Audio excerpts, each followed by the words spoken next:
Hello. చెప్పవా. నాకు అసలు మెంటల్ వచ్చేస్తుంది అసలు నాకు. ఎవడన్నా ఏమన్నా అన్నాడా మెల్ల ఇరిసేతాను వచ్చి. ఎకష్టాలు చేయకే. ఇప్పుడు నేను ఊళ్ళో ఉన్నప్పుడు హైదరాబాద్ వెళ్ళక ముందు 4-3 షాపులో ఖాతాలు పెట్టాం, సిగరెట్ షాపులు. నేను రోజుకు ఒక సిగరెట్ 2 సిగరెట్లు తాగి నువ్వు పెట్లు తాగేవాడివి.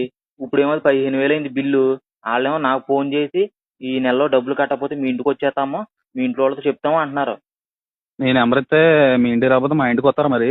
నువ్వు ఎదవని తెలుసు. నువ్వు ఫస్ట్ లో ప్రతి షాపులోను నా నెంబరు నా పేరు ఎత్తినప్పుడు నాకు డౌట్ రాలా. అదేదో పెద్ద బిరుదులాగా ఫీల్ అయిపోయింది నేను. ఇప్పుడు అర్థమవుతుంది నాకు.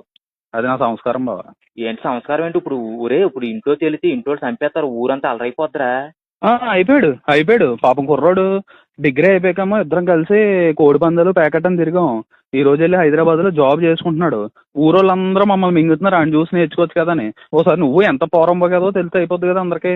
అసలు నువ్వేం ఫ్రెండ్ రా అసలు? నువ్వు నన్ను చిన్నప్పటి నుంచి గుడుపుతాను, అయినా నీతోనే ఫ్రెండ్స్ చేస్తాను చూడు. ఇప్పుడు మేము గుడపక్కలు వద్దు బాబు, ఆ షాప్ వాళ్ళు వచ్చి కుడుపుతారు లేదా మీ ఇంట్లో వాళ్ళు కుడుపుతారు.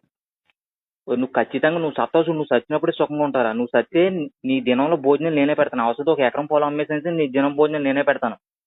గులాబ్ జామ్ అటు భోజనాలు నీ గుర్తులో పెడతాను. అది నీకు ఉందా? నీకు